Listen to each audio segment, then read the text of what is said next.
ഈ മാസം 21 വരെ ഒരു മാസക്കാലം നടത്തേണ്ടിയിരുന്ന വർഷകാല പാർലമെന്റ് സമ്മേളനം ആഗസ്റ്റ് 12 തന്നെ നിർത്തി മോദി ഒളിച്ചോടുന്ന കാഴ്ചയാണ് ഇന്ന് രാജ്യം കണ്ടത്.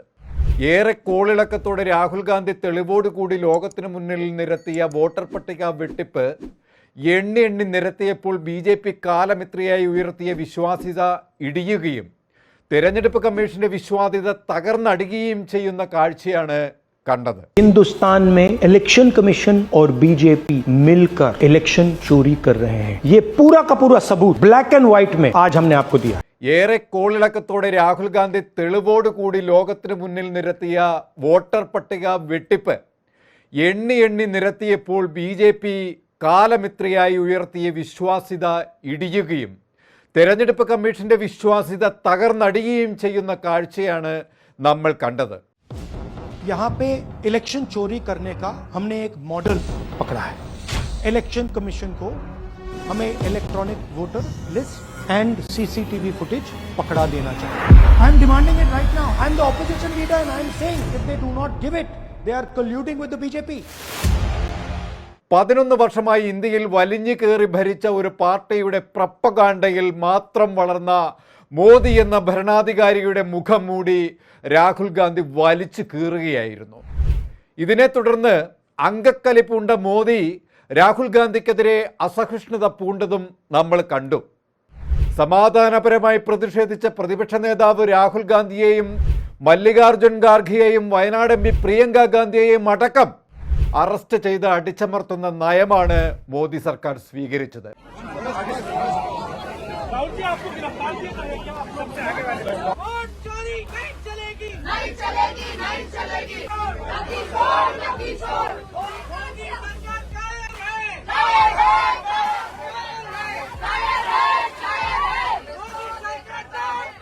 പ്രതിപക്ഷ പാർട്ടികൾ ഒന്നടങ്കം BJPയുടെ ഈ വോട്ട് മോഷണത്തിൽ മോദിക്കെതിരെ സംഘടിക്കുകയും വലിയ തോതിലുള്ള പ്രക്ഷോഭങ്ങൾക്ക് ആരംഭം കുറിക്കുകയും ചെയ്തു. കോൺഗ്രസ് അതിശക്തമായ പ്രക്ഷോഭങ്ങൾക്ക് നേതൃത്വം കൊടുത്തുകൊണ്ട് നിലയുറപ്പിച്ചതോടെ പ്രതിസന്ധിയിലായ മോദി ഒരക്ഷരം പോലും ഉരിയാടാൻ സാധിക്കാതെ നാണം കെട്ട് നിലംപരിശാകുന്ന കാഴ്ചയാണ് നാം ഇപ്പോൾ കണ്ടുകൊണ്ടിരിക്കുന്നത്. ഒരു മാസക്കാലം നീണ്ടു നിൽക്കുന്ന വർഷകാല സമ്മേളനം ആരംഭിച്ചത് മുതൽ ആദായ നികുതി ഭേദഗതി, പഹൽഗാം ഭീകരാക്രമണം, ഇന്ത്യ പാക് സംഘർഷത്തിൽ ട്രംപിന്റെ ഇടപെടൽ, ബീഹാറിൽ വോട്ടർ പട്ടിക പരിഷ്കരണം തുടങ്ങിയ വിഷയങ്ങളിൽ ചരിത്രത്തിലില്ലാത്ത വിധം സഭ പ്രക്ഷുബ്ധമായിരുന്നു.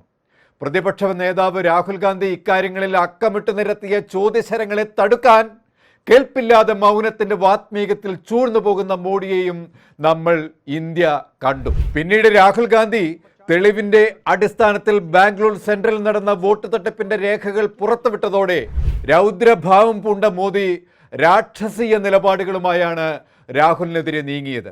തുടർന്ന് വർഷകാല സമ്മേളനത്തിന്റെ കാലാവധി തീരുന്നതിന് മുൻപ് 22 ദിവസം കൊണ്ട് സമ്മേളനം നിർത്തിവെച്ച് ഒളിച്ചോടുന്ന അവസ്ഥയിലേക്ക് മോദി എത്തിപ്പെട്ടു. രാജ്യത്ത് സ്വന്തം പ്രജകളുടെ ചോദ്യങ്ങളെപ്പോലും ഭയന്ന് ഒളിച്ചോടുന്ന ഒരു ഭരണാധികാരി എങ്ങനെ അതിർത്തി രാജ്യങ്ങളുടെ കടന്നാക്രമണങ്ങളെ ചെറുക്കും? അമേരിക്കയുടെ തീരുവ നയങ്ങളെ എങ്ങനെ പ്രതിരോധിക്കും? ചരിത്രം നാണം കെട്ട പ്രധാനമന്ത്രി എന്ന് വാഴ്ത്തുന്ന കാലം വിദൂരമല്ല. ഇന്ത്യയുടെ ചരിത്രത്തിലില്ലാത്ത നാണം കെട്ട ജനാധിപത്യ ഹത്യ നടത്തിയ ഈ പ്രധാനമന്ത്രിയുടെ തണലിൽ ഈ 140 കോടി ജനം എന്ത് വിശ്വസിച്ച് അണിനിരക്കും? നാളെ ഈ ഇന്ത്യയെ പണയം കൊടുത്ത് ജനത്തെ വഴിയാധാരമാക്കില്ലെന്ന് ആര് കണ്ടു?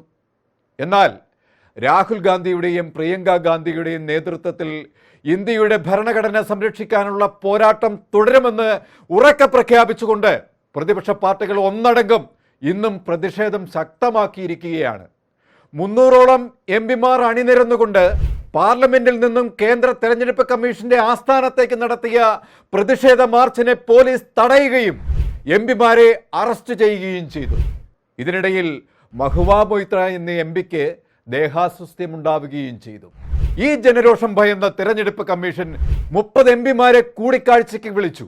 എന്നാൽ മുഴുവൻ MPമാരുമായി ചർച്ച നടത്തണമെന്ന ഒറ്റക്കെട്ടായി വാദിച്ചുകൊണ്ട് തെരഞ്ഞെടുപ്പ് കമ്മീഷന്റെ ക്ഷണം നിരസിക്കുകയായിരുന്നു പ്രതിപക്ഷം. പ്രതിപക്ഷത്തിന്റെ കനത്ത പ്രഹരമേറ്റ് ശരശയ്യയിലകപ്പെട്ട മോദി ശബ്ദമില്ലാത്ത അവസ്ഥയിലാണ് ഇന്ന് പാർലമെന്റ് സമ്മേളനം നിർത്തിവെച്ച് ഓടി ഒളിച്ചിരിക്കുന്നത്.